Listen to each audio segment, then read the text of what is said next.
So we've got a lineup where we're going to talk about what is DeFi, and we're going to talk about some crypto firms that are getting in the news for a bad way. A lot of crypto firms right now in the throes of bankruptcy and liquidity problems, and we'll talk about that and what's going on and why. DeFi is short for distributed finance, okay?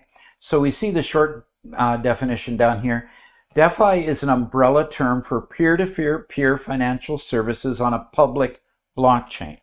They're primarily on Ethereum blockchains, although there are other blockchains that are rising up to compete with Ethereum because the transaction fees on Ethereum, because it's being used so much, the transaction fees got really expensive. So decentralized finance then is meant to provide an ability for you, me, and everyone else to be able to deposit cryptocurrencies and receive interest at actually a higher rate than we would receive cryptocurrency interest or interest in a savings bank. So you notice that, when you deposit money in a savings bank, right now your local bank's paying maybe 1 or 2%. Oh, forget that nonsense. It's really a low interest rate. And frankly, that's just not enough to keep up with inflation, especially if inflation is running at 8.5% and you've got your bank holding your money and they're paying you 1.2% per annum. You're losing 7% on your money just by leaving it there. You've got to somehow be able to put your money to work and make more money. That's why the stock market tends to be more appealing. Well, the problem is, in a high inflation economy, the stock market generally isn't going up. It's generally going down.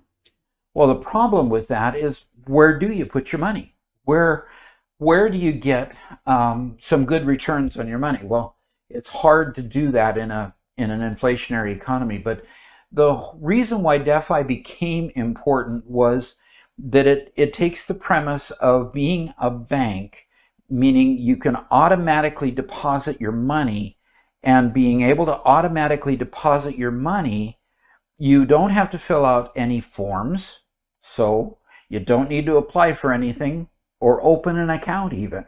You just get access by creating a wallet, okay? The next thing is it's totally anonymous. In other words, you don't have to identify who you are in a situation like that. You just have your anonymous wallet. It's flexible. You can move your assets if you want to anytime. A lot of times these places also allow you to transfer from one cryptocurrency to another, or to actually, take your money out or put it in USD coin, which is a stable coin based on the US dollar. So it's flexible in that respect. It's really fast. A lot of times the rewards for having your money gets paid out about every 15 minutes or more, or less time than that, and it says 15 seconds here.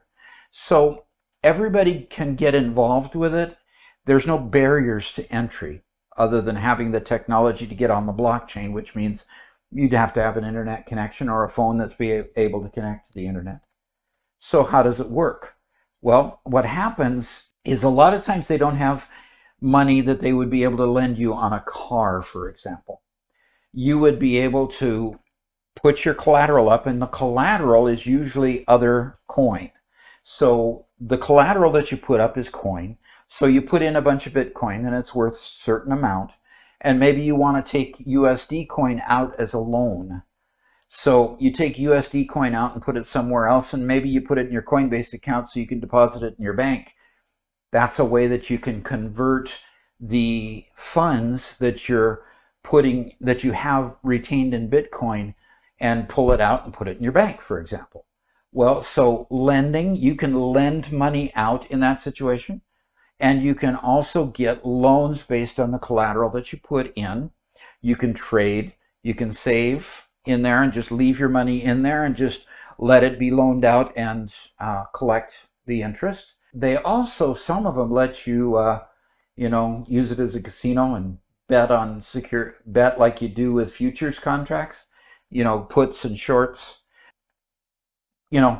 I don't go to the casino, so I tend to steer away from buying derivatives, but some of them also allow you to buy derivatives too. Now, what are the downsides? The situation that I just mentioned to you, I did pick deliberately because let's say you put in Bitcoin when it was at, let's say, 30,000. So you put in Bitcoin and you decided to pull out USD coin. So you have a loan for a certain value in dollars because the USD coin stays pretty stable. But the amount of Bitcoin went down in value. Now what's going to happen is the DeFi, the distributed finance app, is going to call you on paying back that loan almost immediately. So you have the downside of the exchange rates fluctuating between the two coins. Let's say you decided to put in Bitcoin and take out Ethereum. Well, what happens if Bitcoin goes down, Ethereum goes up? Then all of a sudden you've got to put in more Bitcoin to cover the amount of Ethereum that you have pulled out. So at that point, it's a little bit dicey as to how effectively it works when you want to take a loan out. And then they also don't have much of a way for you to maintain records for your tax purposes too. So as you trade Bitcoin for another coin, it's pretty much the same as buying one stock and then trading it in and buying another stock. Every time you do a transaction of buying and selling the particular stock that you bought, you have to pay the taxes on either the increase or you get to book the loss. And you got to apply that to your taxes at the end of the year. At least in the US, that's the way it works. And so the situation gets challenging from a tax standpoint if you have a lot of transactions going on. But that's pretty much the same in a lot of exchanges. Although exchanges that are robust enough like Coinbase actually give you some tools to figure that data out. So that's basically what distributed finance is all about.